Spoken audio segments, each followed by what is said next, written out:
Saludamos a nuestros invitados, el señor Diego Arria, ex precandidato presidencial y ex embajador de Venezuela ante la ONU. Gracias por acompañarnos, bienvenido a la noche. Gracias, Juan Pablo. En Miami, en Estados Unidos, saludamos a Patricia Poleo, ella es periodista venezolana en el exilio, columnista del diario venezolano Sexto Poder. Bienvenida, Patricia, gracias por acompañarnos. Gracias, Juan Pablo. Señor Diego Arria, ex precandidato presidencial, ¿cómo reciben ustedes, otros candidatos de la oposición, ese triunfo que ha recibido, o por lo menos que ha dado más de 3 millones de venezolanos pidiendo un cambio de gobierno en su país? Nadie imaginó que 3 millones de venezolanos saldrían a las calles a votar en un país que está secuestrado por el miedo que promueve el régimen. Es realmente notable. Eso impidió que votaran aún más empleados públicos, por ejemplo, atemorizados. Pero 3 millones de votos significaron para mí como un torpedo bajo la línea de flotación de este régimen, al punto que yo he anticipado que reaccionarían con mayores presiones sobre los venezolanos, porque esto es un mensaje poderoso para los seguidores de Chávez, que ven que nosotros en la oposición, en democracia, en libertad, somos capaces de dirimir nuestras diferencias y tener opciones. Ellos no las tienen, porque la bota del señor Chávez está sobre la voluntad de sus seguidores. Hoy, por cierto, surgió ya la primera decisión del Tribunal Supremo de Justicia, intentando que no se incineraran las actas de nuestra votación. Imagínense qué país vivimos nosotros, que hay que incinerar las actas de una votación de primaria por temor a las retaliaciones que el gobierno pueda tener sobre ellos. Ya tenemos el antecedente de la lista del apartheid, Maizanta, Tascón, y eso apoyado con el Tribunal Supremo de Justicia, un poco promoviendo la misión miedo, como el estandarte de la misión miedo. ¿Para qué? Por el temor que tienen que el 7 de octubre los venezolanos votemos en las mismas proporciones, masivamente, y le pongamos fin a este régimen. Sí, señor Arria, ¿por qué la oposición no contaba con ese millón de votos que terminó dando ese gran golpe de opinión en el mundo entero por esa votación de la oposición en Venezuela? Las estimaciones sobre la capacidad de imprimirle terror y miedo a los venezolanos. Recuérdense que el que salía a votar en las primarias o era fotografiado o había el temor de que las máquinas del Consejo Nacional Electoral de alguna manera registraran sus nombres. Eso hizo que no todos fueran, pero es el 20% del padrón electoral. En cualquier primaria del mundo es mayor incluso que la francesa.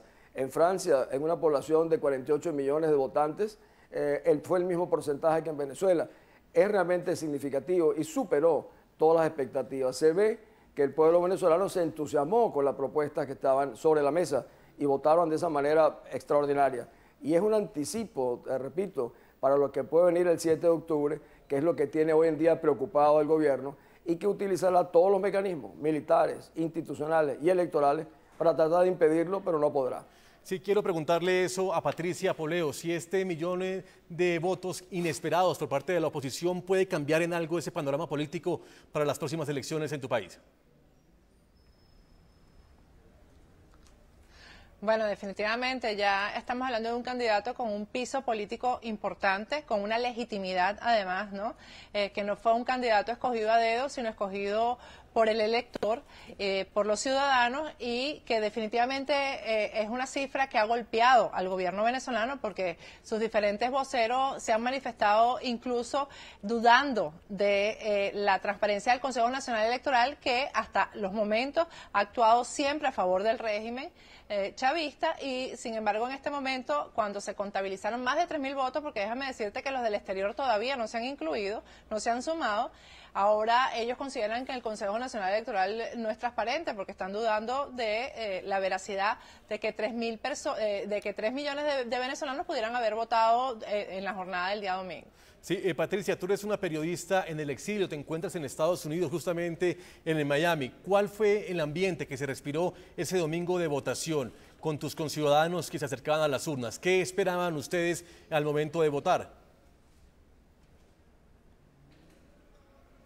Bueno, primero hay que recordar que aquí tuvimos problemas con el consulado porque está cerrado, de manera que las votaciones se organizaron en un lugar distante de la sede del consulado. Estuvieron muy bien organizadas, la Mesa de la Unidad Democrática con sede en Miami y la Comisión Electoral realmente realizó un trabajo bien importante en el sentido de la convocatoria, pero además de la rapidez con la que las personas pudieron votar. Aquí hubo casi se llegó casi a los 8.000 votos, siendo que es una mesa que sirve no solamente a la Florida, sino también a las Carolinas, sirve también a Georgia, y que es una votación primaria que generalmente no convoca lo que realmente convoca una elección a nivel nacional, como sería la de la presidencia de la República. Estuvo muy bien organizado y realmente se sentía y se respiraba que era un paso que estábamos dando hacia la resolución final del problema político en Venezuela.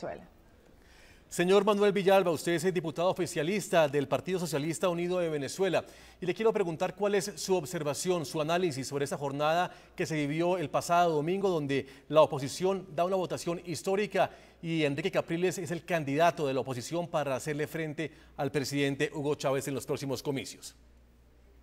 Bueno, antes que todo, buenas tardes. Mire, en primer lugar, sirvió para ratificar la transparencia, la legitimidad del Consejo Nacional Electoral. Ese Consejo Nacional Electoral, el ciudadano Diego Arria lo llegó a tildar en una oportunidad como Ministerio Electoral de Chávez, y que durante 10 años ha soportado una de las peores campañas para desacreditarlo, para evitar entonces desconocer la voluntad popular del pueblo venezolano que se ha expresado mayoritariamente a favor del comandante presidente Hugo Chávez Frías y de la Revolución Bolivariana. Y en segundo lugar, reconocido tanto por ellos como por observadores internacionales, lo cual pues nos llena de profunda satisfacción porque los trae también al campo democrático, al campo de respetar las leyes, de respetar lo que tiene que ver con las instancias para producir lo que tiene que ver un resultado donde la voluntad del pueblo se respete. El señor Enrique Capriles Radonsky es el hombre que disputará con Hugo Chávez la presidencia en octubre de este año. El gobernador del estado, Miranda, ratificó su liderazgo con más del 60% de las más de 3 millones de votos que consiguió la Mesa de Unidad Democrática en las elecciones primarias del pasado domingo. Así, la oposición consolidó un nuevo resultado electoral contundente, solo comparado con lo obtenido en las elecciones legislativas del año 2010. Pareciera que está definido claramente quién es el candidato de la oposición, quién es el candidato del capitalismo, quién es el candidato del imperialismo, quién es el candidato de la derecha. Nosotros tenemos nuestro candidato, el candidato de la patria, que es Hugo Chávez. Así, el chavismo recibió el triunfo de Enrique Capriles Radonsky en las elecciones primarias de la Mesa de Unidad Democrática, que representa a la oposición contra el régimen bolivariano.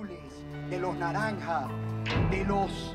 Según el más reciente boletín entregado por la Autoridad Electoral de Venezuela, 3.040.449 venezolanos votaron en los comicios del pasado domingo con el 99% de las mesas escrutadas. Enrique Capriles Radonsky logró el 64% con 1.900.528 votos. Pablo Pérez con el 30%, 896.070 votos. María Corina Machado, 3,7%, 110.420 votos. Diego Arria, 1.3%, 37.834 votos. Y Paulo Medina, 0.5%, con 14.456 votos. El mayoritario respaldo que consiguió Capriles Radonsky, que lo pondrá cara a cara con el candidato presidente Hugo Chávez en las elecciones del próximo 7 de octubre, es la consecuencia del espacio que ha venido ganando la oposición frente al proyecto chavista. La última vez que la oposición y el chavismo midieron fuerzas fue en la elección de la Asamblea Nacional en septiembre de 2010.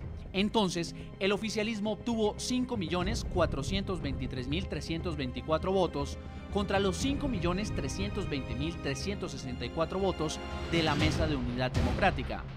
Aunque la diferencia fue de 102.960 votos, la formación chavista obtuvo 98 escaños contra 65 que logró la oposición, debido a la reforma a la ley electoral de 2009 y que, según analistas, fue diseñada a la medida del chavismo. Los cuestionamientos no se hicieron esperar.